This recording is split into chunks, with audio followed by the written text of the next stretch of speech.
My name is Amy Perkins. I'm from Michigan. I teach in Stevensville. The courses I teach include world history and U.S. history. I've always known I've wanted to become a teacher. As early as first grade, I recall coming home and going into the bathroom and repeating the lesson that my teacher taught me that day at school. I would look in the mirror and teach myself, pretending to be a teacher.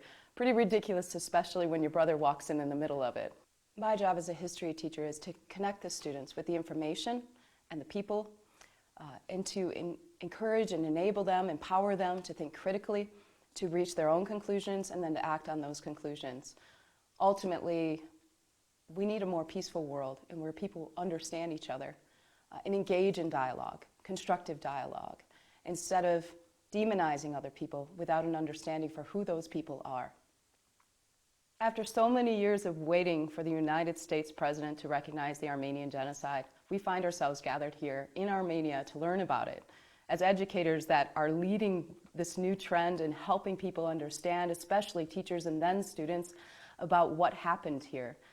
You've assembled an amazing team of teachers and directors and coordinators here to equip us with the information, the primary sources, the witnesses, the generations of survivors. You've given us all of these gifts and you've challenged us to tell the story.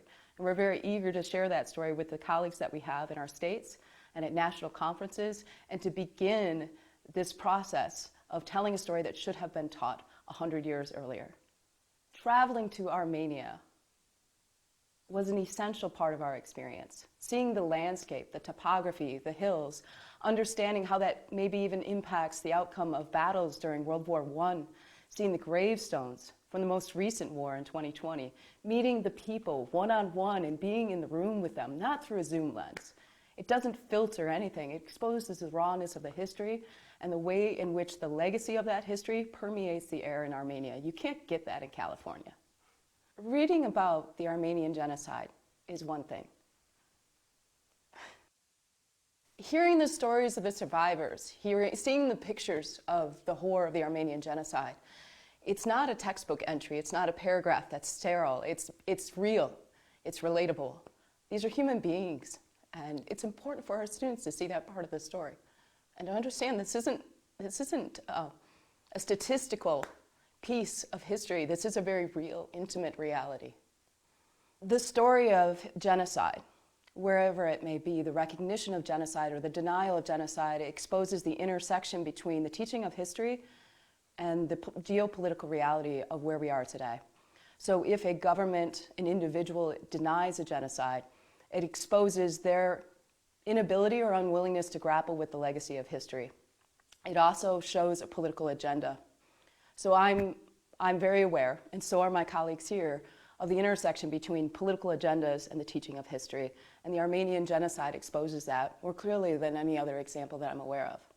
Genocide doesn't end until there's a recognition of it and a reconciliation. And I see that evident in my own country, in the legacy of the harms inflicted on Native Americans and the ongoing oppression of minority groups, especially African Americans, with the pushback against critical race theory, all the different ways in which they're attempting to censor the curriculum that we have in our history classrooms. As long as we are unwilling to recognize the trauma that was inflicted on a group of people, that wound will never heal. Border disputes in this region, as well as other regions, expose how territorial boundaries drawn 100 years ago or farther back in history still have an ongoing resonance with the people there. It's something that's actively negotiated, much like our historical narrative. If people can't agree that an event happened, that a tragedy happened like an Armenian genocide, we can't move on. Our week with the Genocide Education Project was not just simply about genocide. It was about the culture of the Armenian people and the resilience, the survival, the resistance, and the ongoing efforts to preserve that culture. We visited architectural sites. We saw manuscripts that were over 1,000 years old. We can see that this culture is still alive today and that there's an ongoing effort to preserve it.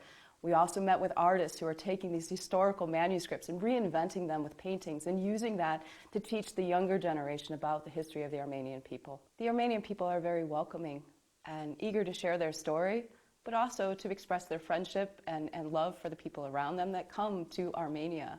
I felt incredibly welcome, with open arms, quite frankly, smiles, And the Armenian people, there was a constant expression of gratitude when they understood why we were here. It was almost as if, at last, there's someone who's come to hear our story. And for that reason, we honestly felt like celebrities the whole time we were here, because they have been waiting so long for a group like ours to come. You are not simply victims.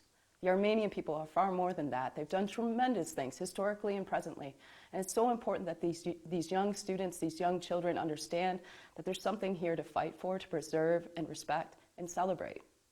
The other teachers and I that participated in this genocide education project are profoundly grateful for all of the efforts that were made in planning this experience and teaching us and connecting us with the personal stories of the Armenian people. We are so thankful that you've entrusted us with these stories to then share with our students and our colleagues.